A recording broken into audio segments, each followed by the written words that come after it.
कर्महीन नर पावत नहीं। ये मनुष्य शरीर ईश्वर प्राप्ति करने के लिए मिला है, इसलिए इसको साधन, ईश्वर प्राप्ति के साधन बताया गया है। साधन धाम मोक्ष कर द्वारा पाएंगे परलोक संभाला।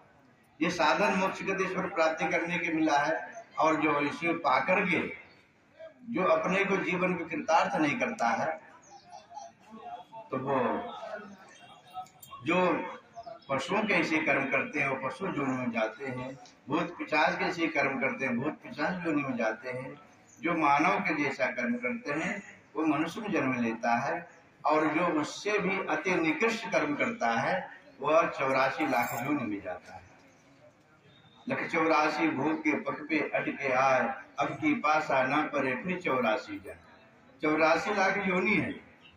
आज तो बहुत ऐसे पता नहीं है, तो पूछते हैं बहुतों से, क्यों जी? एक भक्त आया था मेरे पास, उसने प्रश्न किया कि स्वामी जी हमें एक महात्मा मिला और वो कह रहा है, क्या जी तुम्हारी क्या पता है, तुम कहाँ से आए हो? तो उसने बताया कि हमारे पिता मथुरा है और फलाने कॉलोनी में हम रहते हैं। तो उसने कहा नहीं नहीं, ये तेरी पता नहीं है, तो अपनी सही पता बता। तो कहा गुरुदेव और तो हमें आगे मालूम नहीं है। तो वो हमें जानकारी हमसे लेने के लिए वो हमसे ऐसा प्रश्न किया था। तो हमने बताया उसको, देखो जी ऐसे तो वास्तव में पूछे जाए तो अपने गांव का नाम पूछते हैं। किसी से पूछा कौन सा गांव है ये तुम्हारी, कहाँ जन्मभूमि है, तो कहेंगे जचोंदा जन्मभूमि है।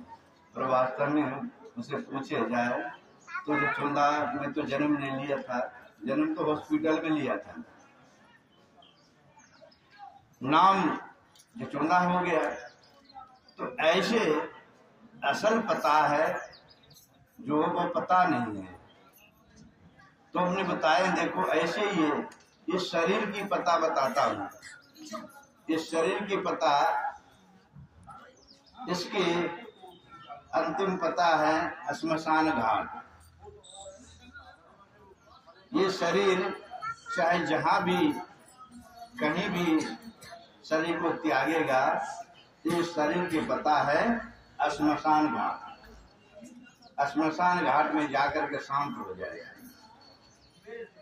और इस शरीर के अंदर जो बसे हुए हैं जीव आत्मा, उसका पता है परमात्मा, क्योंकि ये परमात्मा ही स्वरूप है, पर इसको पता नहीं है।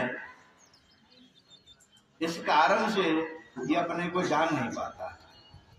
रामायण में लिखा गया है, ईश्वर अंश जीव अविनाशी, चेतन अमल सहज सुख राशि, सो माया बस भयो गुसाई, बंधियो किर मरकट की नाई। ये ईश्वर के अंश, ये जीव है, पर ईश्वर के अंश होते हुए इसको पता नहीं, इसलिए इसको पता, सही पता सदगुरु बताता है। इसलिए सदगुरु को शरण में जो जाते हैं वह उसे ज्ञान लेकर के अपने मोक्ष गति को प्राप्त कर लेते हैं।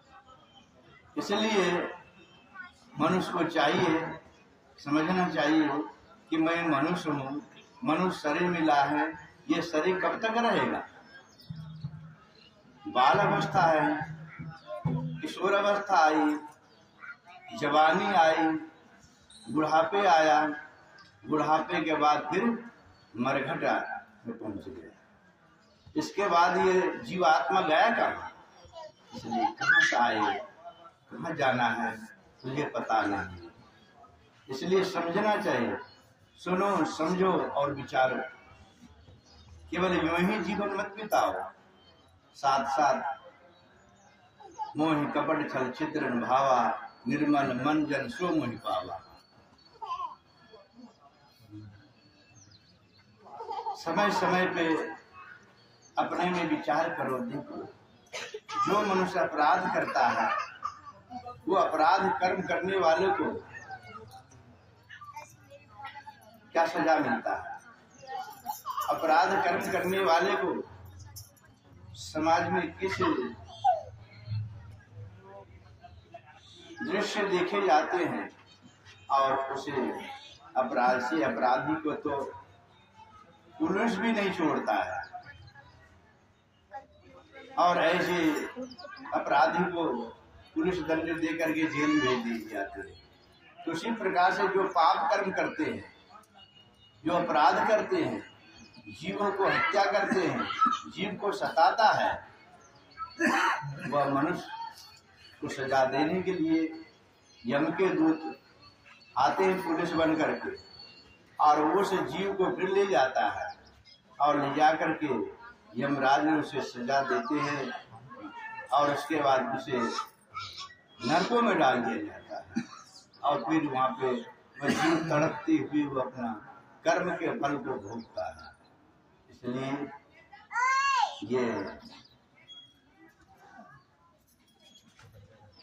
कथा भगवान की जो करता है वो पुण्यात्मा हो जाता है, और ऐसे पुण्यात्मा